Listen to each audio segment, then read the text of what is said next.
Shalom Akim first all praise and glory to Yahweh Bahashim Yahushai Bahashim Kakwadash. Double honor Pastor Milso and Session Select. Just a real quick lesson, bro. Based off of Rebuke, man. Now Rebuke is a beautiful thing, brother. Like, it may not be, and the scripture will say, I'm gonna get into that, but it's a beautiful thing to rebuke, bro. Because it shows that the Most High is dealing with you. Because look, if you really want to, you can just cast your ass out, bro. If you really want to, man, Most High wants you out. If Most High wants you out, he'll get you out. But you gotta rebuke what you did. You gotta spend over this and that, bro. Hey, and you come back and you learn from it, man. You're better off than you were before. But he's being corrected. Now I'm gonna get this real quick. This is Hebrews 12 verse, and it basically goes into beautifully on Rebuke, bro. It goes in beautifully. This Rebuke, it's like Hebrews 12 verse 5 and reads, "And ye have forgotten the exhortation which speaketh unto you as unto children, my son, despise not the chastising of the Most High, nor faint when thou art rebuked." So do not despise it, man. Do not think like, oh, it's like, fuck that, bro. Like, oh, shit, bro. No. Do not despise it. Do not faint. Do not get worried. Do not, bring you down, bro. Verse 6, for whom the Most High loveth, because if the Most High loves you, what are you going to do? He chasteneth. If the Most High loves you, he's going to chastise you like, alright, you're fucking up, but I'm going to make sure you're going to go on your right path. You got to do this, but you make sure you're going that right path, basically. And scourges every son whom he received. And scourges every son. I'm going to get that word real quick. Scourges, man. Your moment baksha.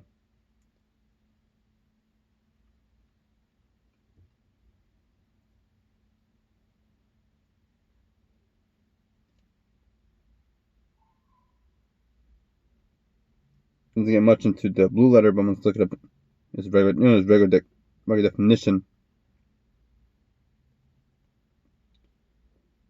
Honestly, bro, it's a beautiful thing, bro. Like, it's kind of scourge. It means a whip of an instrument, a person, or thing that causes great trouble or suffering. Basically, suffering, bro, or trouble. So and it scourges every son. So hey, bring great trouble. Making trouble in your mind, like fuck. Because when it happened, bro, and it will say it's not gonna feel pleasant at the moment. It's not gonna feel pleasant. Remember how the description must play through your mind to deal to deal wisely. Verse 7. If ye endure chastening, Yahweh deal if you as his sons, he dealeth with you as his sons. For what son is he whom the father chasteneth not? He going on and said, but if thou be without chastisement, if you be without, you just do whatever the hell he be doing, keep fucking up, keep doing this and that, bro. Whereof all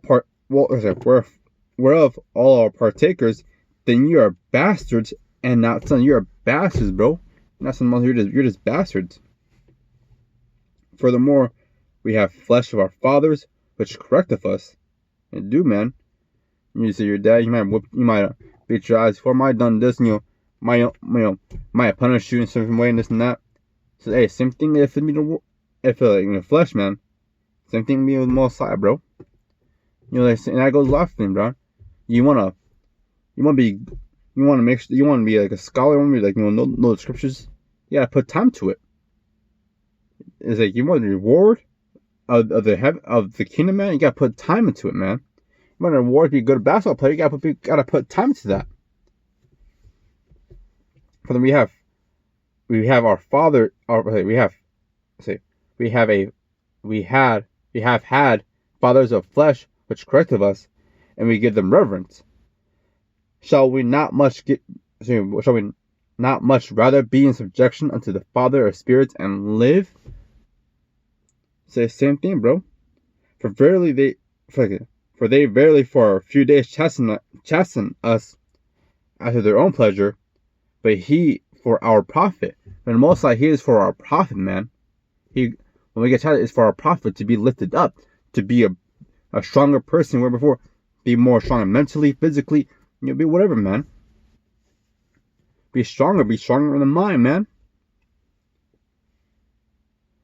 That we are partakers of His holiness.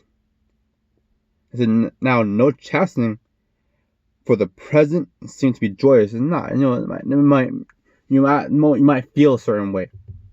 You might, bro. Might feel a certain way, might look, but you realize like it's not gonna feel good. Moment not gonna feel great.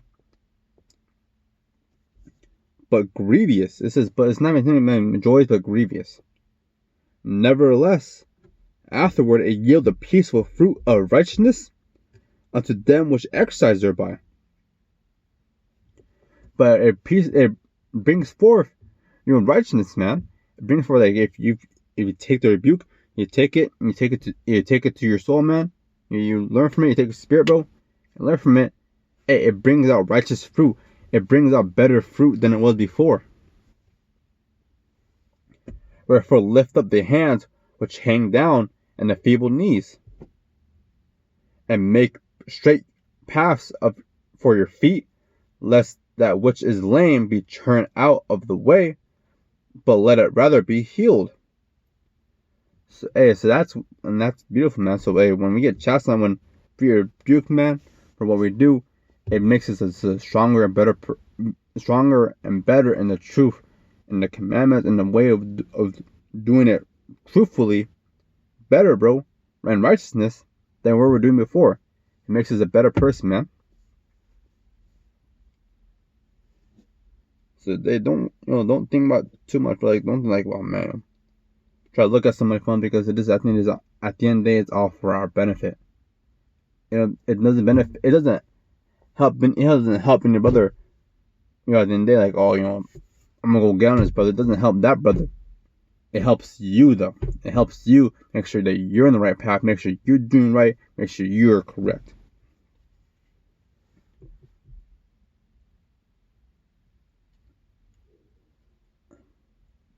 This is Psalms 94 and verse 12, and it reads, "Blessed the man whom thou chastenest." So blessed is the man. The man is blessed when he's getting chastised, basically, bro, because you're receiving correction from. Basically, it's all rebukes from the Most High. So you're seeing correction from the Heavenly Father, and that's beautiful. Why would you want to keep fucking up? Why would you want to keep doing wrong? The Most High knows you basically knows that you're not doing the right thing. Basically, it's like Most High basically straighten your paths. Like, all right, you keep fucking this part. I'm gonna straighten your paths up. You straighten your path to walk this walk. Because regardless, He could kick you out. He could have made another man take your spot. He could have the spirit taken away out of you. But yet, He's still letting you have the spirit, and He's wanting you to just do better, basically. Just do better in the truth.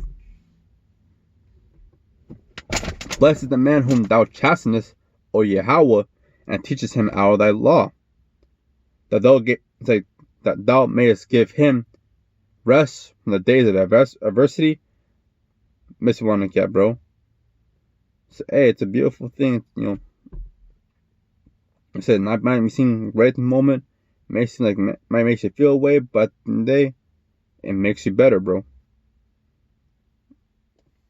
I'm gonna end with this one. It's basically sums up beautifully, bro. This is 1 Corinthians 11 verse 32, and it reads, "But when we are judged, we are chastened of the Most High, that we should not be condemned with the world."